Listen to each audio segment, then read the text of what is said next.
Today we're going to read the book Whoosh, Lonnie Johnson's super soaking stream of inventions, and it's by Chris Barton and illustrated by Don Tate.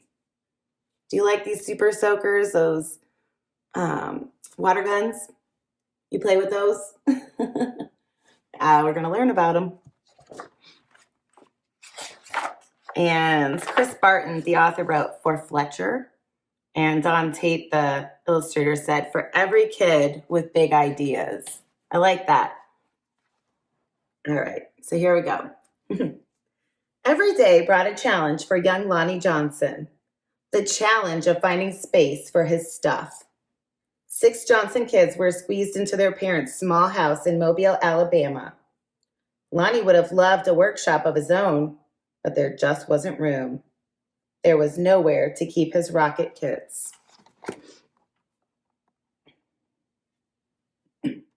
Excuse me. Bamboo shooters, rubber band guns, erector set, go-kart engine, bolts and screws and other spare parts his dad let him bring in from the shed, and various other things he'd hauled back from the junkyard.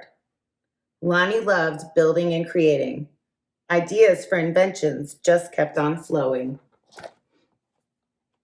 I love that. I know I've asked a lot of students what they like to do, and a lot of my friends say they like to craft. Do any of you like to build, create things? I know I have lots of people who play with Lego sets and things like that. So, everybody has their own thing. I love it. He learned how to make rockets from scratch. Kids at school gathered to watch Lonnie launch them, and he learned how to make rocket fuel. When it caught fire in the kitchen, Lonnie's mom didn't make him stop. She just sent him to work outside. Lonnie wanted to spend his life designing things, building things, and getting them to work. He wanted to be an engineer.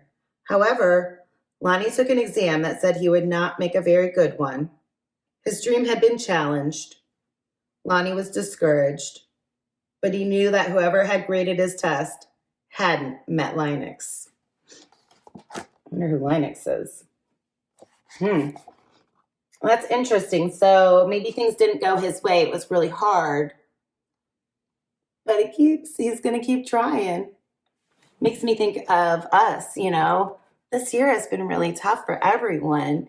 And we're still hard at work and trying and doing our best. So I'm proud of you and I'm proud of me that we're doing our best here. That's what people do when things are hard. They keep going and they keep trying. All right, so we're going to find out about Linux. Inspired by a TV show, Lonnie had built his own robot. He made it out of scrap metal and named it Linux. Compressed air cylinders and valves allowed Linux's body to turn and its arms to move. The switches came from an old broken jukebox. Lonnie used a tape recorder to program Linux, and as a bonus, the reels looked like eyes. See? Lonnie wanted to entertain his creation in a science fair. Wanted to enter his creation in a science fair, but he couldn't get the transmitter to work.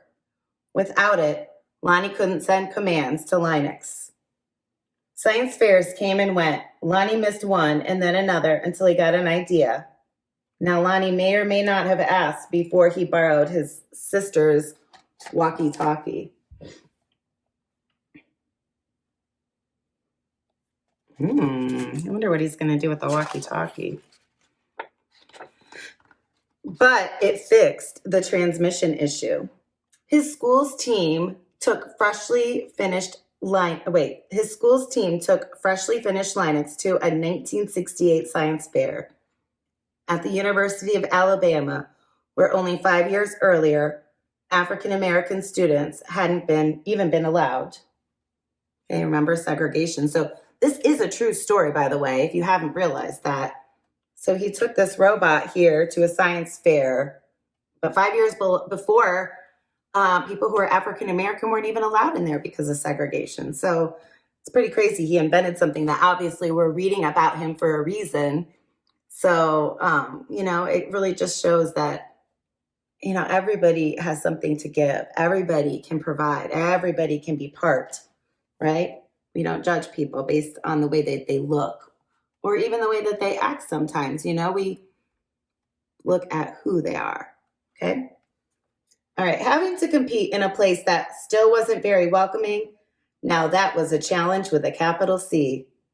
Against other schools from all over the state, Lonnie's team won first place. That's tough because, lots of teams from all over the state. It's awesome. Soon, Lonnie left home to go to college at Tuskegee Institute, where he stood out as a self-confident, insightful, creative thinker. He stood out as a student who asked the right questions, precisely defined problems, and formulated solutions. And he stood out as the guy who built his own booming sound system out of cast-off electronics. It even had lights that flashed in sync with the beat. Lonnie sometimes studied right in the middle of his own parties. The extra studying paid off. He became an engineer after graduation and took him beyond Alabama. Way beyond. I like this, that it's not just focusing on all of the work that he did at school. Part of it is having fun and building relationships with other people and getting to know people. I think college was one of the first times I met lots of people that were very different from me in lots of different ways. So I like that this is what they focused on too, besides his academics, because there's more to people than just what you learn in a book, right? Mm-hmm. When NASA was sending an orbiter and probe called Galileo to Jupiter, the space agency needed to ensure a constant supply of power to the orbiter's computer memory. The engineer who had to figure out how to do it was Lonnie. His challenge was to come up with a lightweight backup system able to keep essential functions going in case the main power was lost. It wasn't easy. It wasn't obvious, but Lonnie found a solution. Some at NASA's Jet Propulsion Laboratory doubted his idea would work. Lonnie convinced them it would. He was right. As it photographed Jupiter and its moons, Galileo was supported by the power package that Lonnie designed. Much of what we know about Jupiter could have been at risk in a power failure if not for Lonnie. So look, it's got all these parts of Galileo. Lone gain antenna, sun shields, thrusters, probe relay antenna, scan platform, plasma wave antenna, retro propulsion module, and this is all that Jupiter probe. So when we talk about a probe, that's going out to do find information, but we're not talking about people being on it. Ideas for other problems to solve just kept on flowing. They flowed whether Lonnie was working with hundreds of people at NASA or up late tinkering with his own inventions, and finally, his own workshop. Lonnie knew the world's millions of refrigerators and air conditioners needed a new cooling system, one that didn't use R12, a chemical that was bad for the environment. He had an idea for using water and air pressure instead. To test his idea, he made a pump and a nozzle connected to the bathroom faucet, turned on the faucet, turned on the pump, and then, we'll see.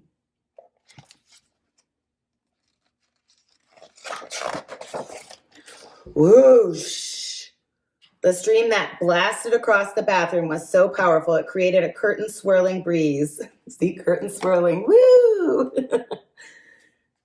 It also gave Lonnie an idea for yet another invention. This, he thought, would make a great water gun. First, he had to find or make the parts, including a pump small enough for a child to handle. Then he had to glue the parts together into a prototype, an early version with room for improvement. All right, so this guy worked at NASA and helped send something to Jupiter, but he is a problem solver. So he wants to solve all problems. So he was working to try to solve one problem about, air conditioners and refrigerators needing a chemical replacement. And that turned into a different kind of invention, our SuperSoaker here. Well, we'll see here soon, right? He's got his prototype here. Finally, Lonnie tested his strange-looking squirt gun at a picnic. Does it really work? A man asked. Sure, Lonnie said. Want to see? Lonnie worked the pump, which squeezed air into the chamber. When he pulled the trigger, the air escaped, forcing water out with a whoosh. I love how happy everyone is at the amount of water coming out there. I like that too, except when I'm getting sprayed. I don't like that, unless it's really hot outside. For a water battle to be a fair fight, there couldn't be just one of Lonnie's water guns. He needed help making more, so he went to toy company after toy company after toy company. Look at all those people at the toy companies. No, no, no, no, no, no, no, no, no, no. Does being told no ever make you want to do something more or motivate you to do something? That's called that perseverance too. And I know a lot of times we talk about perseverance with doing schoolwork and subjects, things that are hard, but there's perseverance in our daily lives too. Now, don't go bug your parents about stuff and say, Mrs. Hawthorne told me to do that. That's not what I'm saying. But sometimes when there's a challenge or something you really want to do and people say, I don't think so, or sometimes people say, fine, and they don't do it. And then other people say, I'm going to find a way. I'm going to find a way to figure this out and do this. And I know that that's some of the things that drove me in my life, things that I wanted. Maybe my parents said no. I would save my money and then finally buy it myself. Or just finding your thing. So I love that that's part of this, because sometimes a lot of us feel defeated when we're told no or when things are challenging. But that's part of life, and that's part of growing up and learning to do things for yourself too, and finding those ways. So maybe this way isn't working for him, but let's see what he does to find a solution. The word no flowed again and again, but finally one company said yes. It planned to make his water gun. Lonnie also had other projects: a water-propelled toy airplane, 2 kinds of engines, and his cooling system. He found investors to provide the money for turning his ideas into products people could buy. He made a leap of faith, quit his day job, and devoted himself to full-time inventing. Yes. Okay, so his persistence paid off there. One company said yes after lots said no. But soon each plan fell apart, even the one for the water gun. These things sometimes happen. But when they happen one after another to the same person, well, that's some pretty bad luck. Lonnie didn't have a job. He didn't have the money he'd been counting on. He and his family had to move out of their home and into a little apartment. He was angry and scared. Well, that stinks. Sometimes those things do happen. Sometimes that is what inspires us to keep going, right? Those hardships. But Lonnie had dealt with challenges all his life.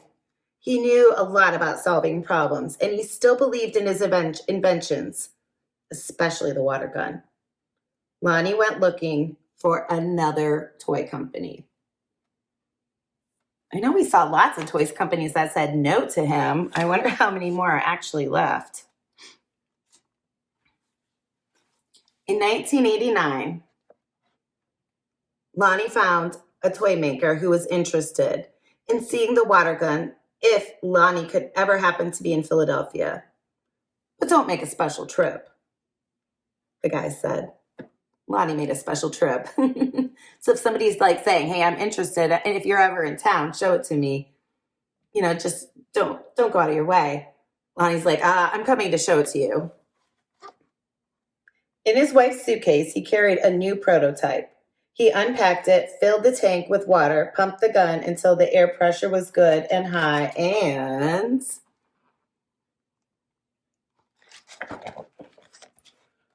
whoosh. Mm.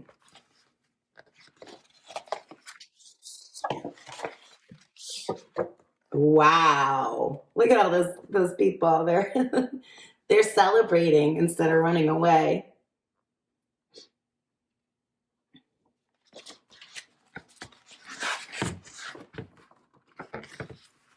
Kids everywhere agreed with that wow. Lonnie's water gun, called the SuperSoaker, became a smash hit. In no time, there were Super Soakers in backyards and on beaches and parks and on playgrounds. Each sale of a Super Soaker put a little money into Lonnie's pocket.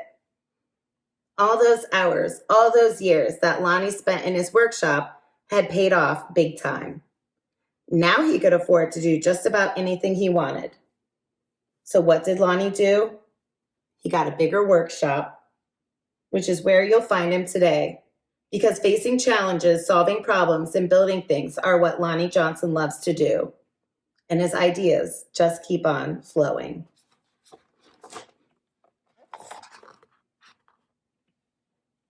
That's a cool story.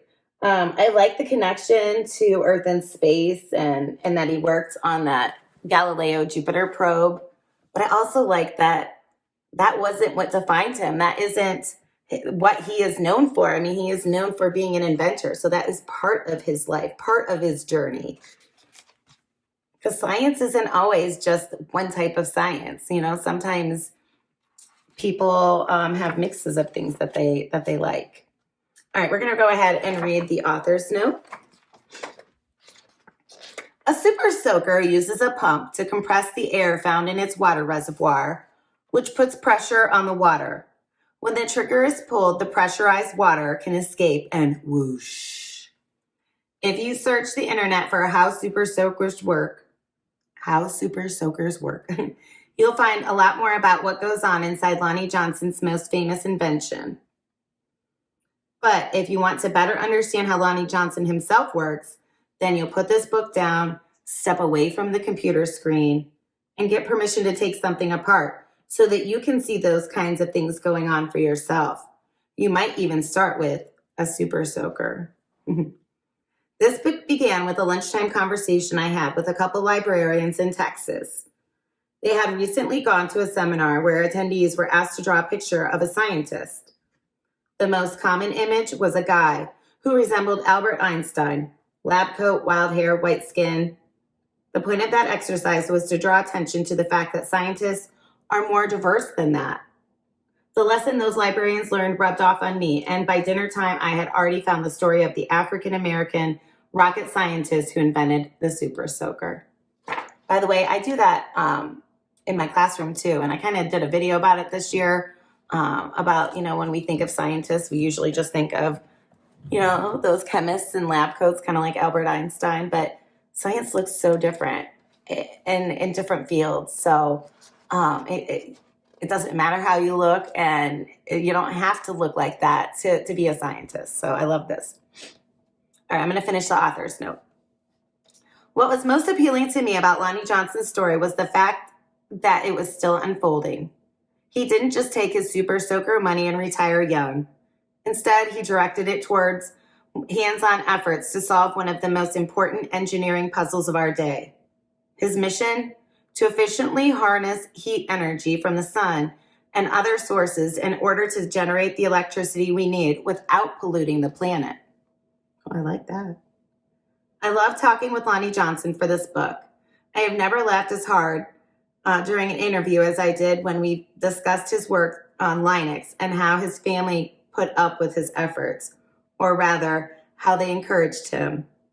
It's no surprise that today, even as he continues his own work, Lonnie Johnson makes time to encourage the efforts of tomorrow's scientists and engineers. I hope that this book will encourage them too. And there was a little star in here about his most famous invention, SuperSoaker. It says, throughout his life, Lonnie Johnson has sometimes worked alone and at times as part of a team. The water gun that began in his bathroom got some help along the way from a builder of prototypes named Bruce DeAndrade. The names of both men appear on the original patent for what became known as the SuperSoaker. However, Bruce's widow, Mary Ann, told me that her husband considered Lonnie to be the inventor. That's cool. So they both got credit for it, but the other guy, said that Lonnie was really the main reason. And I like the inside of this. These are blueprints. Blueprints are a type of model. It's a conceptual model, so it's on paper, but it's putting ideas into writing and giving exact figures, the sizes and things like that, so that when you go to build it. So here is a liquid propelled transporter toy, rocket toys, portable multimedia projection, wet diaper detector, air-driven hopping toy. So these are some of his patents or things that he invented that other people can't take credit for. These are his. We got the SuperSoaker water gun, hair curler apparatus, toy parachute, action figure with ability to shoot water, and the pressurized air-water rocket and launcher. So what a cool science story about, working hard and following your dreams and just trying things over and over again, because things don't always go our way the first time or the second or the third or the fourth.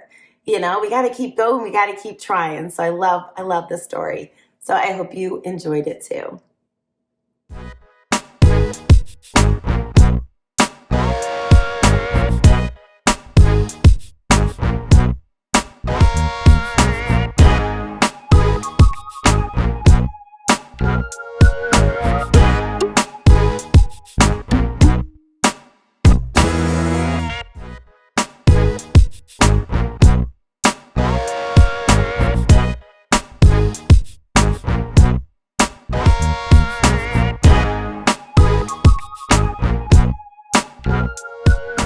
That's all for me.